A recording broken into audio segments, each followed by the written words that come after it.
Well, as you said in the previous section, we've had so many promises, including the metaverse, and so many letdowns, including the metaverse, which we've talked too much about. Yes. I felt a little bit bad that the metaverse came up in this article again. I was like, oh no, not another metaverse article, please, please, please.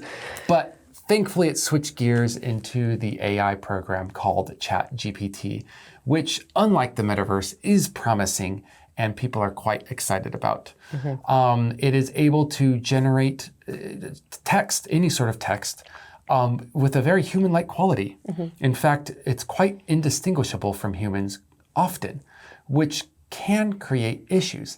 Because you see, most of the time, although it is generating these things that are useful or truthful, it's all just a surefire way of getting good material. Every once in a while, it'll come out with some bogus stuff. It will come out with things that are nonsense, maybe even discriminatory, racist, even sometimes dangerous advice, like in the article, How to Eat Glass Well, or something similar to that. It was unfortunate, but it does happen sometimes. So they are recommending people check the answers of this AI program before going out there and repeating the information that it gives. ChatGPT is so successful that other competitors are trying to catch up. Unfortunately, they've had very little success.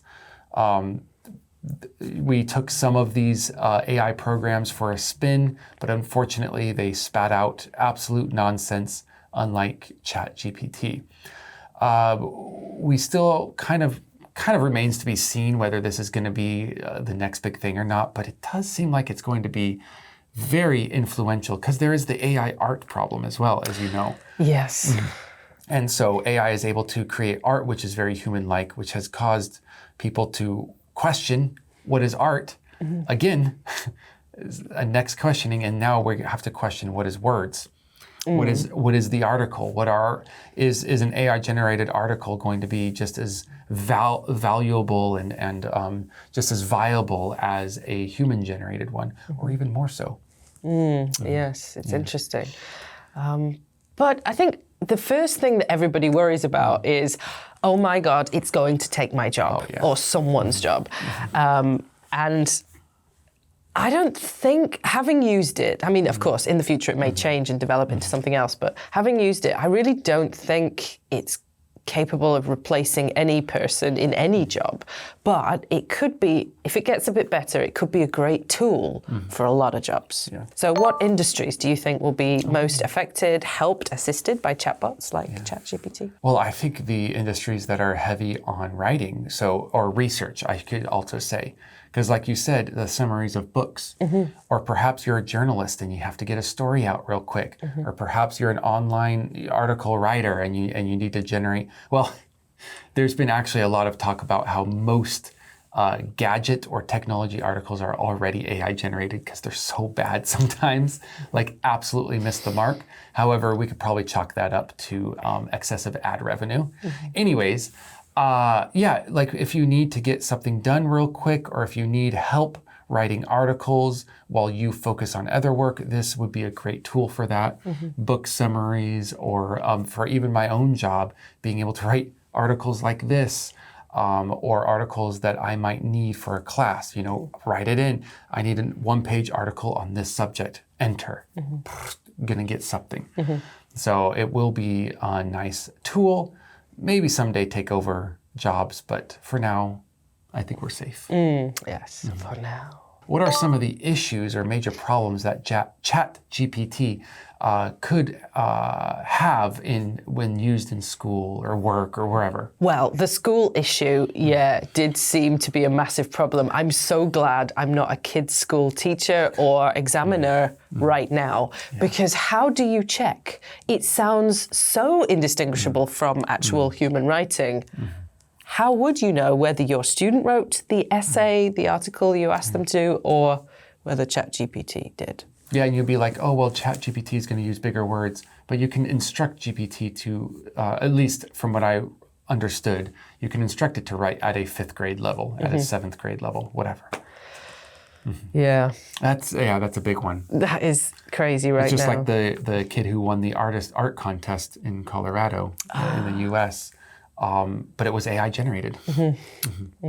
Yes. But there is one huge flaw in the system, and that is all these chatbots, they only know what the internet knows. So let's say, there's a breaking news story happening right now. Until somebody writes about it on the internet, the ChatGPT will not know what is happening in the world. So for anything that's sort of like breaking news or immediate action is useless. Also, I think there is on ChatGPT, I noticed there's a warning that anything that predates 2020, I think they say it might be factually incorrect because perhaps it doesn't have enough data to draw on yet for the recent past. And I think that's always going to be an issue. Yeah. Unless you're employing tons of humans to observe the world and put it on the internet just so that ChatGPT can take it off the internet and write it into articles, which seems like a sort of self-defeating cycle. So I think for people like journalists and... just wait till the AI can observe the world. Well, we'll have to wait for that next development. All right, well, let us not play any catch up with the vocabulary. Let's go ahead and study it and get it part of our vocabulary, part of our dictionary in our minds for the next time we are talking about these AI programs or anywhere else where you would use these words. And we'll see you in the next one. Bye. Derisive. Derisive. Hype. Hype. Indistinguishable. Indistinguishable. Fantastical. Fantastical. Detriment. Detriment.